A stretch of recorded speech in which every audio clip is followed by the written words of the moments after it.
I'm going to say hello, Shani. Thank you so much for joining me on the Divorcing Reality podcast, my podcast. And our theme today is rewriting your birth script, reclaiming your sovereignty by rewriting your birth script. And I'm very grateful to you for joining me. You introduced me to breath work, to the kind of deeper aspect of breath work when I visited your workshop at the Burning Woman Festival. And I had an incredible experience. And I didn't know much about rebirthing breath work. And I didn't know anything about rebirthing breath work. And this is something that you are deeply into. So I would love for you to introduce yourself to my audience in your own words and speak a little bit about what you're bringing to the world and why. Fabulous. Thank you so much for having me on. I know we are doing podcast swaps, which is always exciting, and just love having these conversations with people. So yeah, thank you so much for having me on. My name is Shani. I am a rebirthing breathwork facilitator, ancestral healer, and I support women on their feminine awakening journey through one-to-one sessions, through group sessions. I run women's circles, cacao ceremonies, and women's events and retreats. And it's just my absolute mission on this planet that all women are seen, heard, and witnessed. And the modalities that I use just support that to, helping them to become a more liberated woman, because we are so deeply shackled and chained in the patriarchal conditioning. And I know that there are women around the world that are globally awakening at the moment, and it's a very exciting time for us to be holding space for this kind of work. Yeah.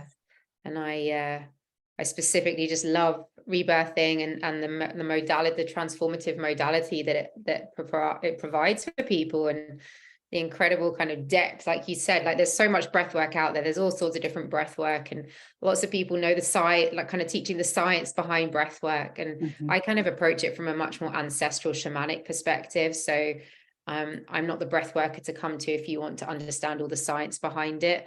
I'm much more about the energy and the intuitive knowing and ancestral resonance behind what it is that I'm doing. So when I give rebirthing sessions, they are very shamanic in their essence, and that's kind of developed over time as well. I wasn't trained to be a breathwork facilitator in that way. It's just gifts have opened up as I have opened up, and now using them in all my healing practices, and it's giving like way more profound results than just the breathwork as well. So it's really exciting times. Yeah, beautiful. That is really the feminine aspects and way of being, isn't it? To let your gifts flow through your work and let it evolve in its own way over time. And also, I really love what you said around, I think a lot of people they're still in a kind of almost the patriarchal paradigm of sort of needing to know, logically, what's this doing, scientifically, physiologically, what are we doing here? And I can definitely fall into that. And a lot of times I get a lot out of it, and I find it deeply fascinating. And I do think, there's obviously space for all of us to do these things in exactly our own way in the world. But what you're speaking about here is what I feel is coming through in that is like, it's a gateway to your inner knowing. Yeah, absolutely. Like I want to learn more about the science behind it, and I have looked into it and I've done some research, but none of the courses that I've taken in breathwork so far have even touched on that. So it's weird, because you'd think that in your breathwork training they would focus on some of the science behind it, and they've touched on like elements of it. Yeah. But it seems that I've just always been drawn to more kind of feminine ways of doing this breathwork. And when I hold the space for the breathwork sessions now, I do very much bring the shamanic aspect into the space. I will feel people's energies. I'm able to move their energies. I'm able to remove things from their body energetically. Any kind of entities, hooks, things that are attached within them. I'm able to kind of use my light language and my sounding to move that energy through and just intuitively know where they're feeling it in their body. And I often know where they're feeling it before they feel it. So I'm able to kind of access it in a much more multi-dimensional way. Yeah. And it's really beautiful because it's a much deeper than profound transformational journey than just holding space for them to breathe and move through whatever stagnancy and you know, cellular memory trauma that wants to come up to be witnessed. But once it comes up, then I'm able to kind of move it and shift it and clear it for them, which is really, really exciting, actually. Incredible. I love it. Really cool. It is the work that women have been doing for thousands and thousands of years, but we forgot. Yeah. You know, to have you stepping into that work and remember, it really is a remembering, isn't it? Yes. It's remembering your gifts. There's nothing you really need to learn. You just need to be in that way of being that's just perfect for you. Yeah. Yeah, so absolutely. So if somebody's listening and they just don't know what, you know, at its very base, what rebirthing breathwork means or what it is, can you talk us through that? Yeah, absolutely. So rebirthing, there's, as I said before, there's so many different breathwork modalities out there. And I think breathwork has had a huge boom. You know, everyone's heard of Wim Hof now and ice baths, and it's a very masculine way of approaching the breath. And yes, it has a lot of benefits, like physical benefits for your body and for your well-being, for your mind, for your heart. You know, there's lots of benefits to breathwork from that aspect.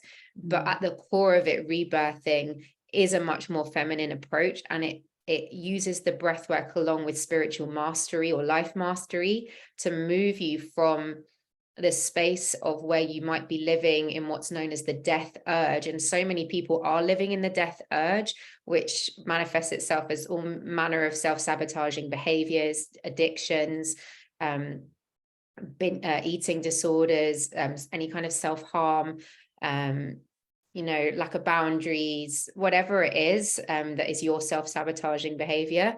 When you are playing that out, you are living in what's known as your death urge, because you believe that you don't deserve to have full life capacity, like full vitality, full life. And through rebirthing breathwork, we look at taking you from that death urge to your life urge, so you have self-mastery over your own life. It's an empowerment practice to allow you to step into your sovereignty and have spiritual mastery over your own life, so that you can feel the full force of the fact that you deserve to be here by your very existence. And what we look at through that is your birth script. And so rebirthing not only uses the power of conscious connected breathing, which is, you know, breathing in and out through the nose for rebirthing. A lot of breathwork practices encourage you to use the mouth, which I don't personally agree with / like or enjoy. I much prefer nose breathing. We are meant to breathe through our nose. There's a lot of scientific research behind that as well, if you want to go and have a look.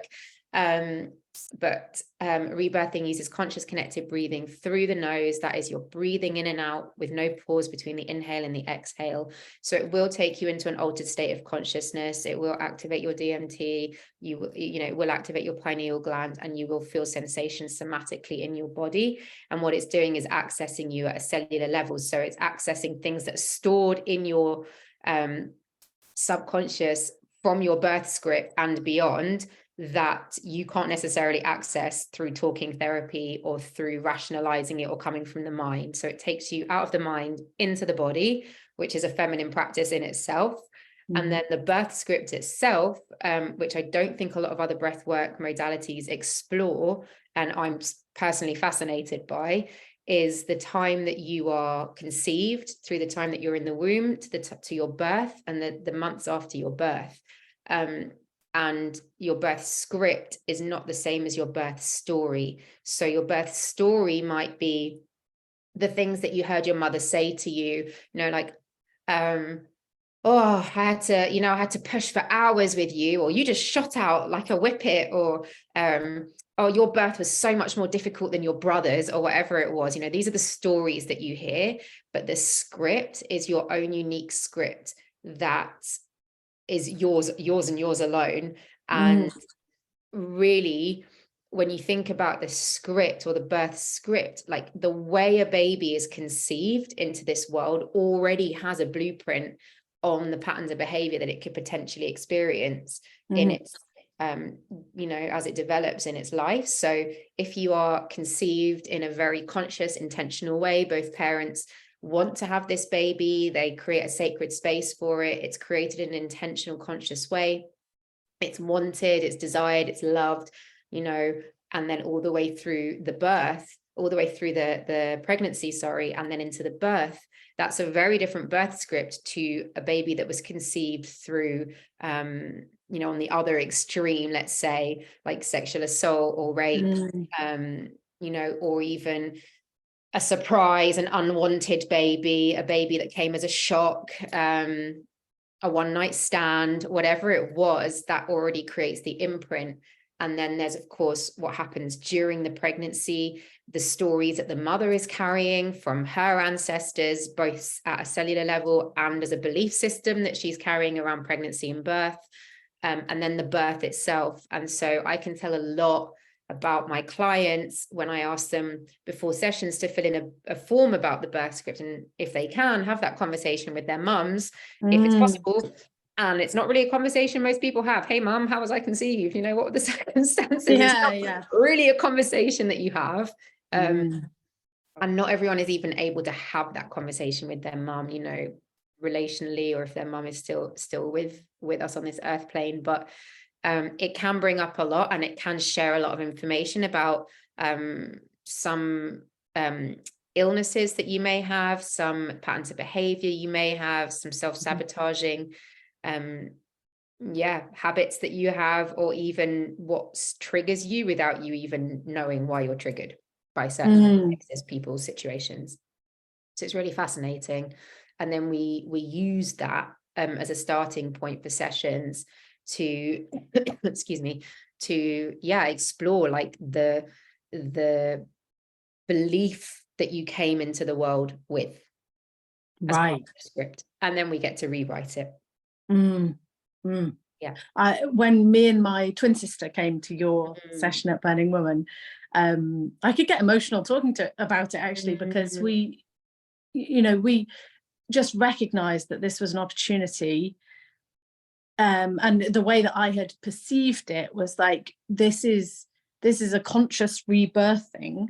You know, the first time round we didn't get a choice, and you know, the circumstances were generally good, but the fact remains we didn't get a choice. And this time we stepping together into the yurt, you know, and saying, actually, here we are, you know, bringing consciousness to this process. Oh, that gave me shivers too. Yeah. And it was incredible and beautiful, and some magical stuff happened there. And I know that you witnessed, we didn't know at the time, but you witnessed us move through similar bodily movements that we couldn't have known, that because our eyes were closed, we couldn't have known we were doing at the same time.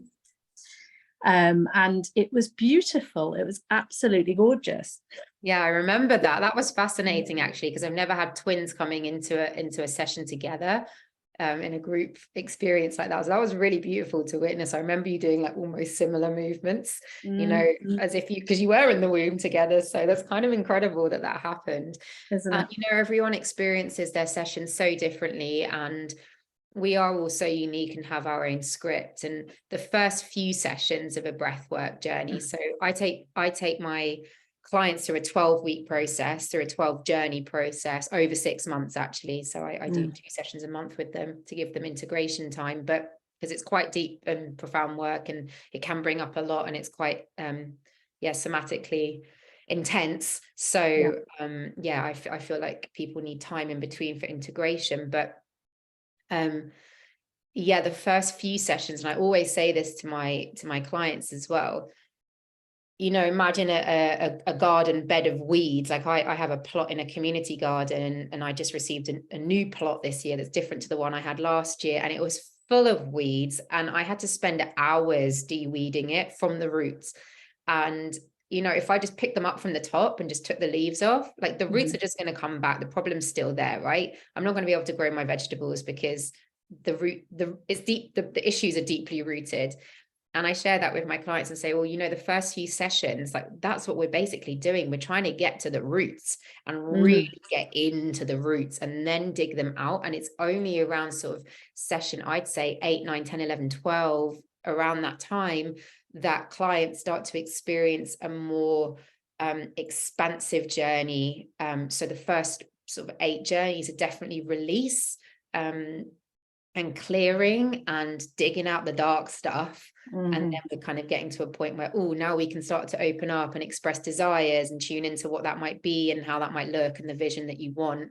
But this kind of work is not like a quick fix, you know, overnight pill solution. This is, I mean, 12 sessions in the grand scheme of your life is still not very many. So, you know, I mean, this could take a lifetime, but certainly I know from going to breathwork sessions myself, which is how I discovered breathworking originally, when I was going through my spiritual awakening, my feminine awakening, and then doing my breathwork training, where I had to go through the sessions myself again. And yeah, it really was that way. Like those first few sessions were really difficult, and a lot of somatic release that brought things up that I didn't even know were in my subconscious. So it's really powerful, really beautiful. And if you are held safely by the right facilitator, then deeply profound and life transforming, I would say. Yeah, absolutely. And so you mentioned there the feminine awakening journey.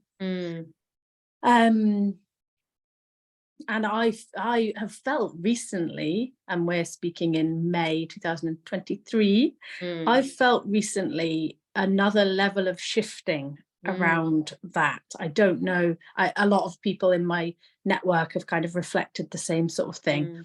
It is as if a lot of us that have been doing this kind of work for a little while have really deepened into something even more profound. And I also feel that it's, I mean, I've always found it compelling to be in the presence of a woman who has in some way connected herself back to her powerful nature, her true powerful nature. And I feel like there is a bit of a shift. And of course, I have to own my own perception of this, but I feel like there's this shift of enough women doing this work deeply enough that it's almost becoming like really magnetic to a lot of the women who've thus far shut down that awakening journey.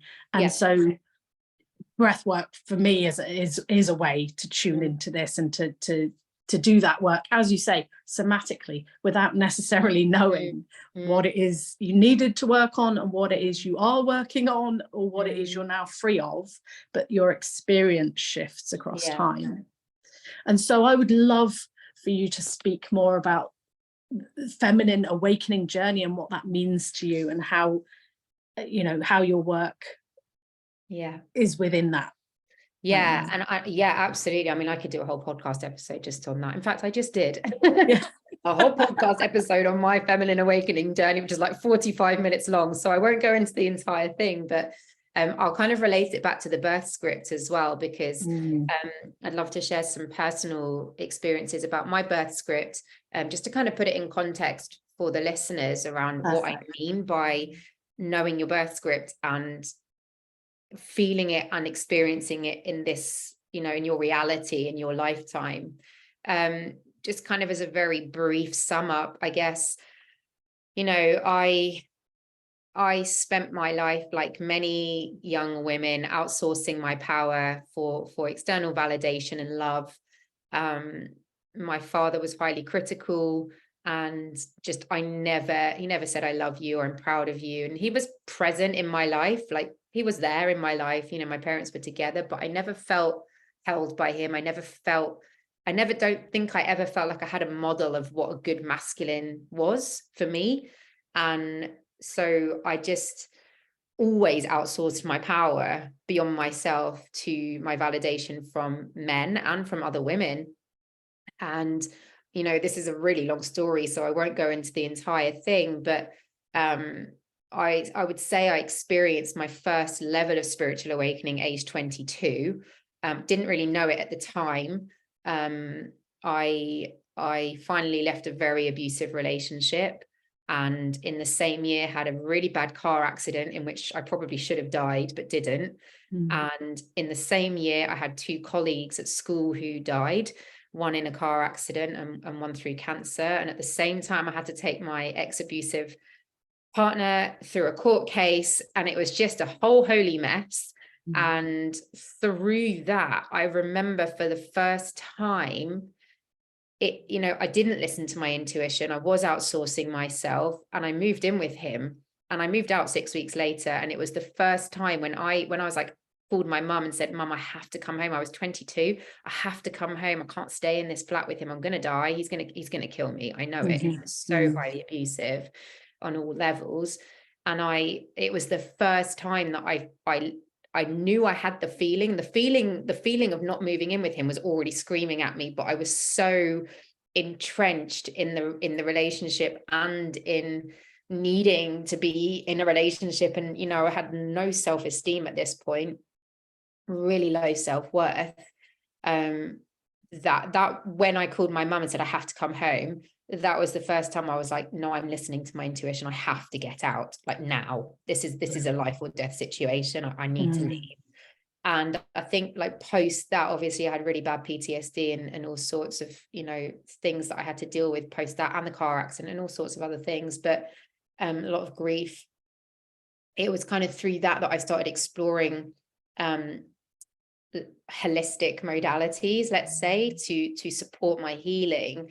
And it was the first time I went to a reflexologist, and he was a man. And I remember like going to pick up my courtesy car. My car was a total write-off. I had to go and pick up a courtesy car, and I was sat on the bus rifling through my bag, and I found a business card, and this guy who was a reflexologist, I picked up his business card and I called him, and he said to me, oh, you can come to the clinic or you can come to my house. And when he said you can come to my house, I remember just feeling like panic, like I don't trust men at this point. But I did it. I went to his house, and he was an earth angel. He was just, I can't even describe his energy. And when he gave me reflexology, it was so much deeper than reflexology. And it was the first time I experienced a healing crisis, like a full-on body tremor, shake, healing crisis. And I knew that there was just so much more, to the body, to trauma, to understanding what was going on in the field. And I think from there, that was kind of my first deep experience of it. I was around 23 at this point, and age 25, I moved to Singapore, and I was a teacher. I was teaching in an international school, and Singapore was super masculine, like competitive, efficient. You're not allowed to make mistakes, like so organized, so clean, capitalistic, shopping, money, more all the time. And I found myself getting pulled into that trap too. And I found myself comparing, I'm not enough, I'm outsourcing again, same. And, it was when I traveled around Asia a lot, connected with deeper spirituality in other countries, and saw the way that they were connected to the temples and the work, the prayer and the rituals. And it started to kind of come alive for me again. And then I'm half Israeli. So at this point, I've been in Singapore almost 5 years, and I felt so in my masculine. And I already was so in my masculine because I'd grown up in a house where I became a perfectionist to please my dad. And, because he was highly critical and he had OCD. And then my mum was just like super productive. So all of my masculine kind of traits were at the forefront. I was career oriented, and I was traveling, and I was, top of my game and all of this kind of thing. And then obviously Singapore totally exacerbated that. Decided to move to Israel to explore my roots. My dad's from Israel. And when I was in Israel, that's when the next level of my feminine awakening kicked in, because not only was I facing my father wounding in the country where he was born and raised, but I was also on very potent and powerful land where, we have the Magdalene, we have Yeshua, we have Christ consciousness, we have so many ancient kind of, Egyptian gateways. And it just exploded when I lived there. And that's when I really started to tune in to the fact that I needed a deeper level of healing. I was recommended to go to breathwork.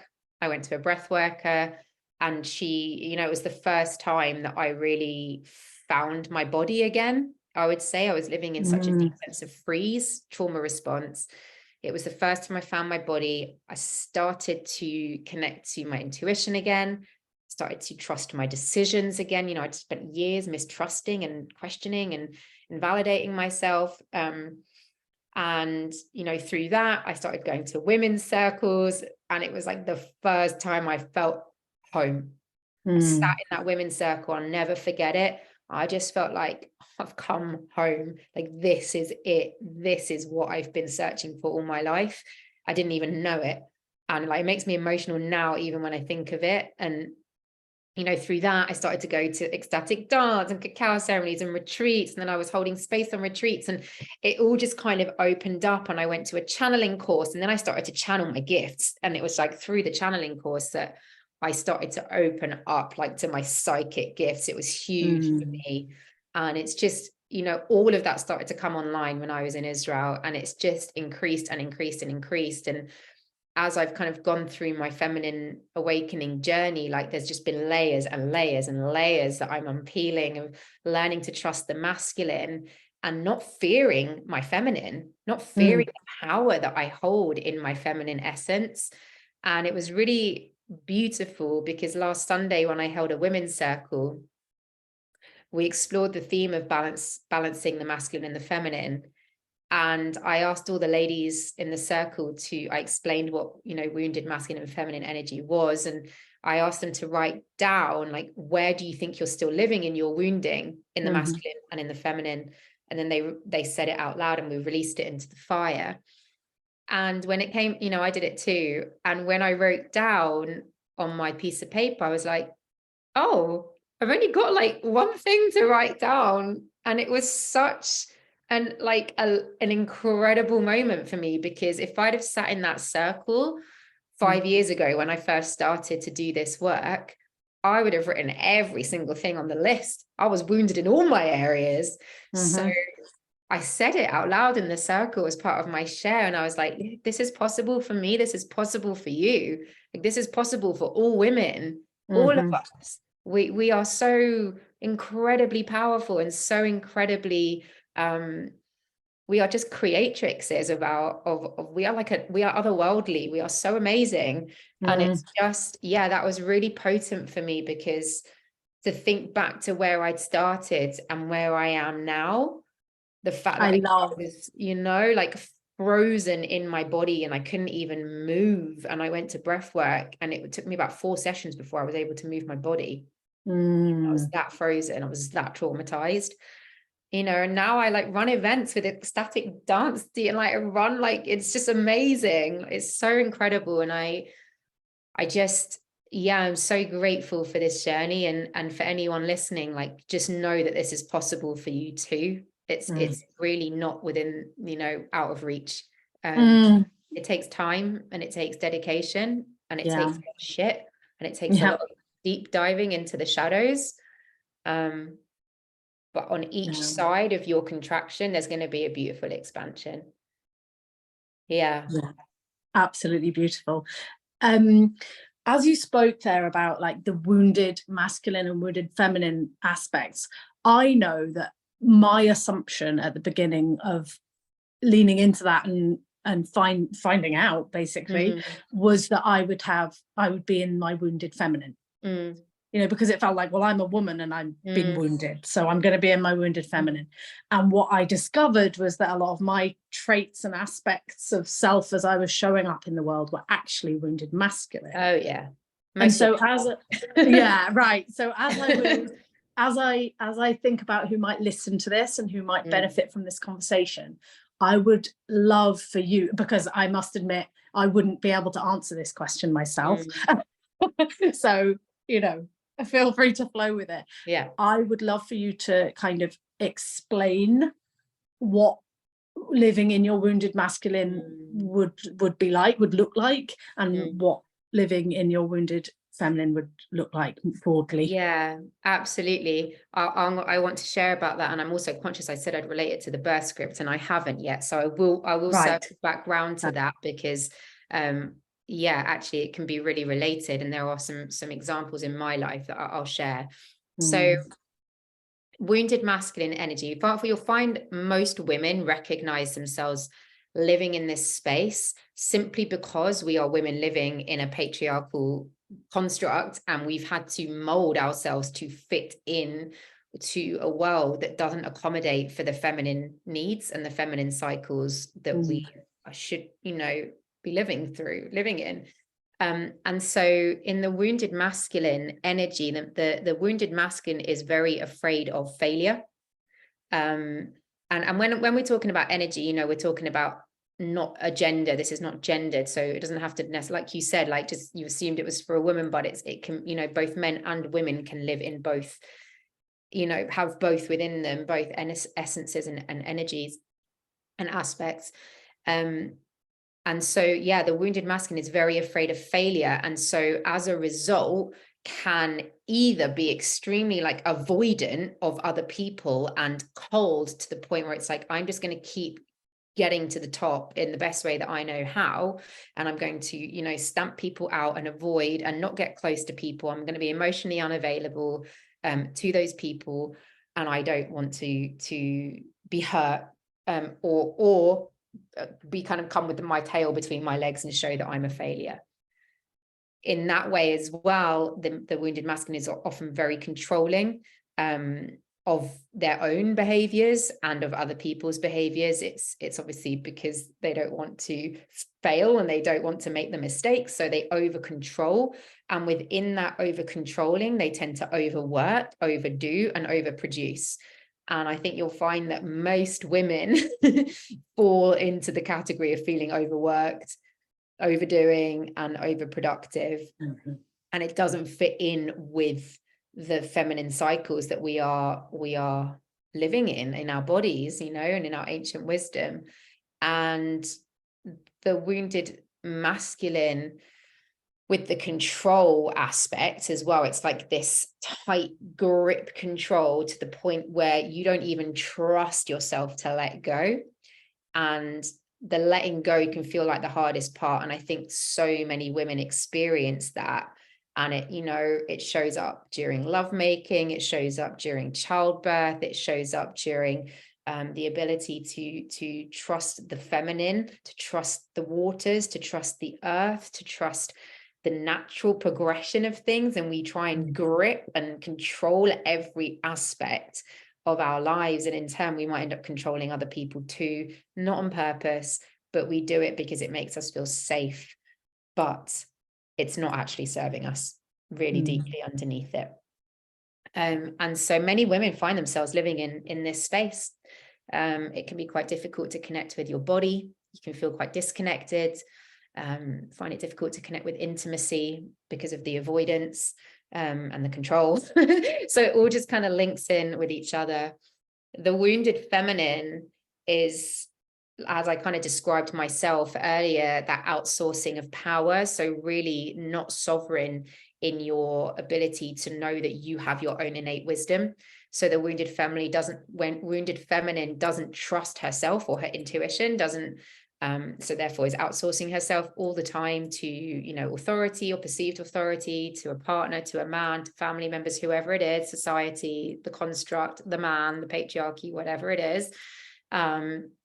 And therefore lacks often quite a lot of boundaries, and often will say yes when she means no, or is unable to express really what her true needs and desires are, and is so often insecure in herself or lacking in her own trust in her own flow and her own innate wisdom, that it can manifest as like bitchiness and gossip and witch wounds and putting other women down, because judging other women, because you'll do anything really for you to feel validated and loved, and whether that means putting somebody else down as a result of it.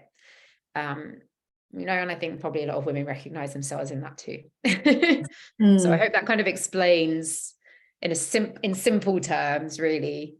Amazing. Yeah, beautiful examples. Thank you so much. Yeah. And I think,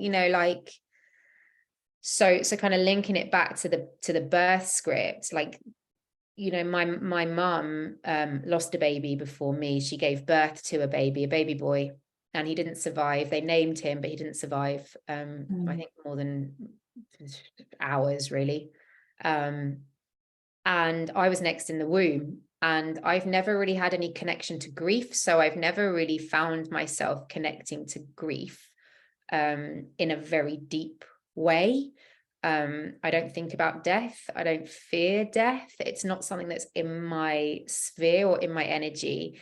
It's not like I haven't, you know, I've experienced people dying in my life, but I just don't have the connection to it in a fear state.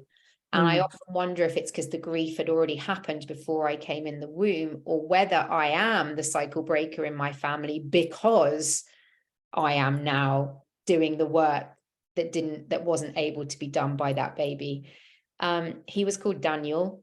Throughout my life, I've had 2 very toxic relationships. This is on an ancestral kind of shamanic level with the birth script. So had 2 very toxic relationships with men named Daniel, both of whom expressed to me that they liked my energy because I am motherly. And they drained me, like on an energetic level. They were like energy vampires. They totally wrecked me. And I when I started to learn about the birth script and understanding like these things, it kind of occurred to me like, I feel like this is deeply connected to this baby that didn't survive, that didn't get to be mothered, that didn't get to have a mother, that didn't, you know, get to have that experience, and therefore was like taking it away from me. And in the same aspect, on a more shamanic ancestral level, when I moved back to the UK in 2020, after I was stuck in India after my breathwork training, I had to move in with my mum and dad because I had no choice. I hadn't lived in the UK for 10 years at that point. And that was the next level of my awakening, you know, like they always joke, you know, you want to have a spiritual awakening, move back in with your mum and dad. And I was already doing like so much work on my father wounding. And there I am in my dad's house. I regress straight back to being a 15-year-old. He regressed straight back to being the father he was when I was 15, criticizing me. I didn't know where to put my stuff. I was scared he was going to tell me off, all of the things. And he just wouldn't see me in the space. Like he just physically wouldn't acknowledge me in the space. Like he'd talk to my mum over me at the dinner table. Like he'd say to my mum, how was Shani's day? And I'm like, Dad, I'm literally next to you. Just ask me. And I started to feel into it. I was like, someone wasn't seen in our family. Like something is stopping me from being seen. Like there's an energy that's stopping, an entity, something stopping me from being seen, a spirit maybe. And I asked my mom, did you ever get to see the baby Daniel? Did you ever get to see him? And she said, no, they took him away before either of us could see him. I was like, okay. So I sat in a meditation. I spoke to the baby. I know it sounds crazy. I spoke to like the cells of the baby. And I just said like, mate, with all the love in the world, you're my brother, and I'm sorry I never got to meet you, and I'm sorry you never got to meet our parents, but you've got to stop now. Like this is not fair. Like I'm here and I chose to incarnate, and I've got, you know, I can't live like this with my dad. Like you've got to stop. And it was so powerful. It really changed the relationship with my dad. So that's kind of like on a more shamanic level. On a more kind of practical kind of contextual level, I was a planned cesarean baby because mum had to have an emergency cesarean with the baby before me. And I didn't get to choose. You mentioned it earlier when you walked in the yurt with your sister. Like I didn't get to choose when I was born. It was decided for me. I came 3 weeks before I was, you know, biologically I would have been due to, I say that in inverted commas because, you know, due dates and whatever. But I don't know. Babies will come. No woman ever stayed pregnant. The baby will come when it's ready. It's like that's the control. That's the masculine. That's the bloody patriarchy. Like we're going to choose when your baby comes because we need the bed. Like yes, exactly. And like, you will fit our schedule. Let's induce you. Come on, let's get. It's like, well, then the baby didn't get to do a feminine physiological process of birth. Like you robbed the mother of her self-trust in that moment. Yes. and takes away the self-trust of the mother, again, which is why women don't believe in their own intuition and their own wisdom and their own gnosis in the most feminine space you could possibly be in, which is giving birth and becoming a mother. I mean, so yeah, exactly. So great, that's another awakening I've literally just had in this conversation. So it's all layers. So yeah, I was a planned cesarean. I didn't choose when I came into this earth, and I have always resented being on time when other people tell me what time I'm supposed to be somewhere, and I'm very often just a couple of minutes late.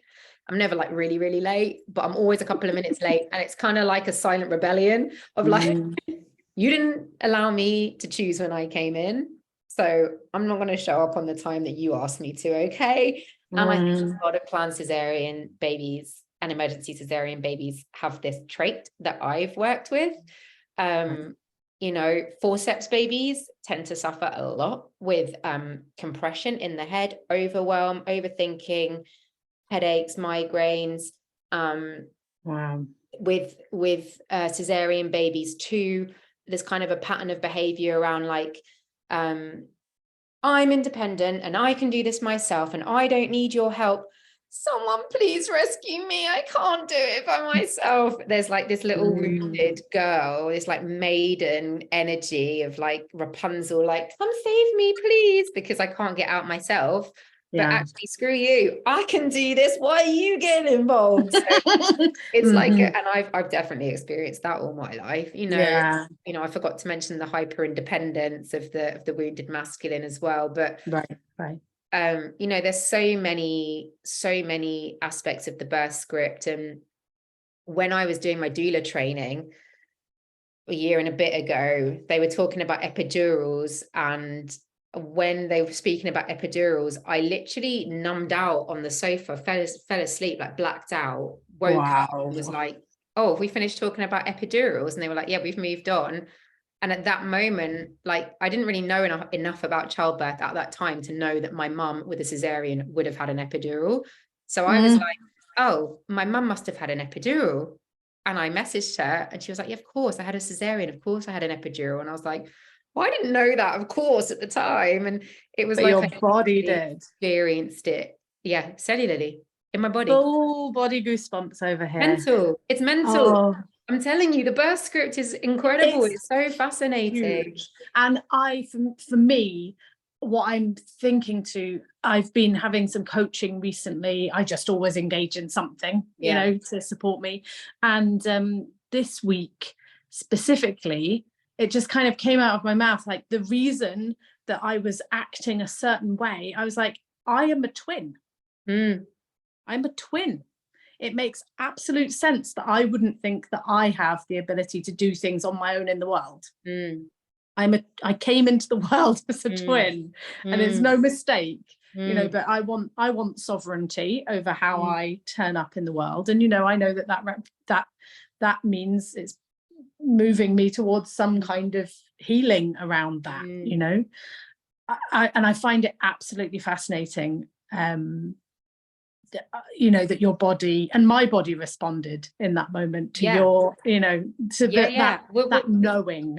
Because when we tune into that, we are energy. We are just like, we are cells. We are a bunch of cells. Like, we're just cellular. So you know, so are plants, so are animals. It's just that, like, animals know how to shake off their trauma and we don't. We just hold on to it and contract it, and we hold our breath and we store it inside and we suppress it down. You know, the number of women that come to me that are they've just suppressed so much of it that they're all up in their heads. And as soon as we lie down and do the breath work, they're like, oh my goodness, I had no idea that was in there. And I don't often hear, I mean, sometimes it is implicit in the doing of the breath work or the facilitation, but I don't often hear people say explicitly, embodiment is breath, sound, and movement. Totally. And the breath work seems to kind of, as you say,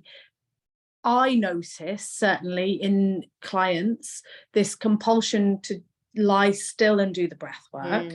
For me, the breath work was very quickly, if it wasn't right at the beginning, coupled with my body expressing itself in whatever way. So you may tell me to lie flat on the floor, and some people do for certain types of breath work. And if I need to, I'll be on my hands and knees. Totally. There will be rocking and movement, and it's primal.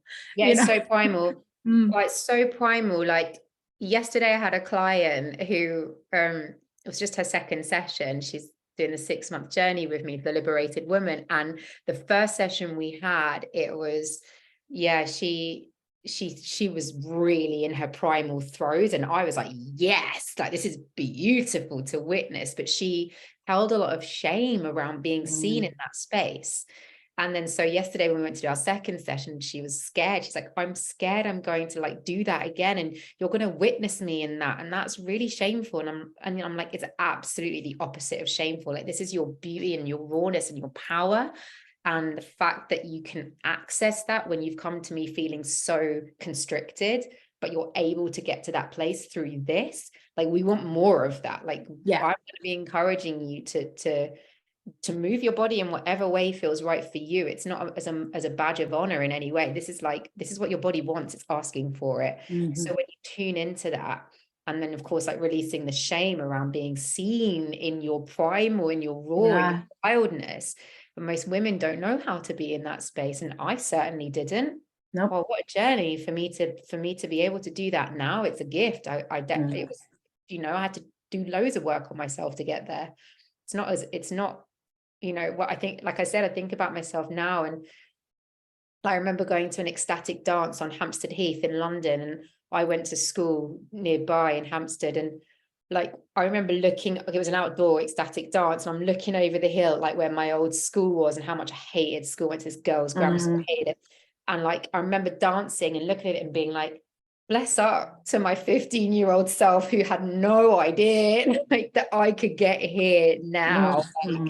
And like the gratitude I felt for my body to move when I knew how hard it was for me to be in that space, and just like always remembering, how far you have come on the journey, and how like it's not an overnight success. Like I said, it really is. And it's not even linear. Like we're not linear. So it's always going to go down and up and round and up and down, and like a spiral and up and down. But yeah, like it blows me away every time. Sorry. No, I wanted to say, like the primal, like you're saying, oh, I really want to move my body and I'm going to do that. And it's so beautiful. But I think there's a lot of women who still don't know that that's an option, or don't even know that it's like permissible for them.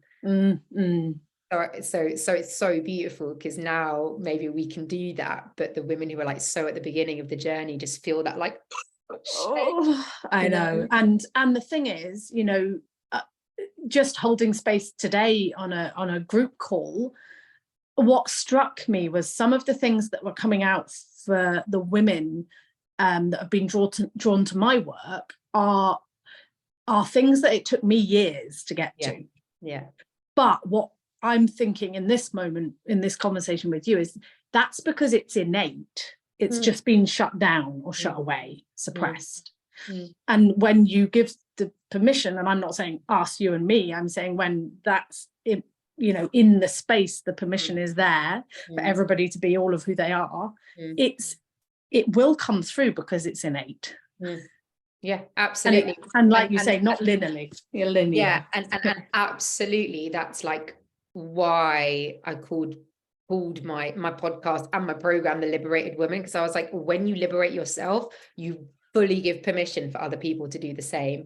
And it's like your wild liberation will open up doors for other people's liberation, because when they see you stepping into that, they feel permission to do the same. And it's just so beautiful. And I know I wish I had someone when I was younger to tell me you can be wild and free in whatever you want to be. I think my mum was really encouraging of all the things I wanted to do, and always sought alternative, medicines and options and things like that for me. But still, like, everyone's living within their own narrative. I certainly don't feel that I had a community around that would have encouraged that in me. No. And actually did I recorded an episode on my podcast earlier about different types of community that you might find as you awaken, and like how that works when you start to question all the things and like, well, who's going to support me through that? Like, who understands what I'm talking about, you know? And I think so many of us don't have that, and certainly not taught in schools, and certainly not taught in like the society. And so really we're kind of coming to these awakenings as individuals, and then finding the people around us who are on the same sort of path. And then it becomes a much more wholesome and nourishing space, you know, for women to be in. And all of the relational stuff comes up there, because there's so much work to do just in and of yourself. And then when you bring yourself to another, and they've done a different kind of work in them, and they haven't maybe met the parts of themselves that you've met. I mean, I love that relational stuff, but my goodness, having the foundations built in yourself is, to my mind, fundamental for that to happen, you know, in a beautiful way. So do you work in person only? Nope, I work both in person and online. I very much started all my work online because I came back in 2020. I have transitioned a lot to in-person stuff just because people are seeking in-person holding. But I very much work online. I still have clients from all over the place that come and do breathwork sessions with me online, ancestral healing sessions, women's circles. And then, of course, my actual events are more in person. So I'm based in Norwich and Norfolk for my in-person circles, and my Awaken Your Inner Goddess event, which I run every 2 months, which is a lovely immersive event with meditation, sound healing, ecstatic dance. It's a sober event, mocktails with your tickets, and the goddess market upstairs, because I wanted to empower local female-owned businesses to bring their lovely products. So I always have like beautiful artwork and handmade jewelry and crystals and you know, shamanic tools and all these lovely things upstairs. And I always bring in a female masseuse or reflexologist or someone to give some pampering. So it's a really beautiful event. Wow, that is absolutely stunning. So it's like a mini festival, mini day. And you do it regularly, which is such a beautiful thing. Every 2 months, which is really lovely.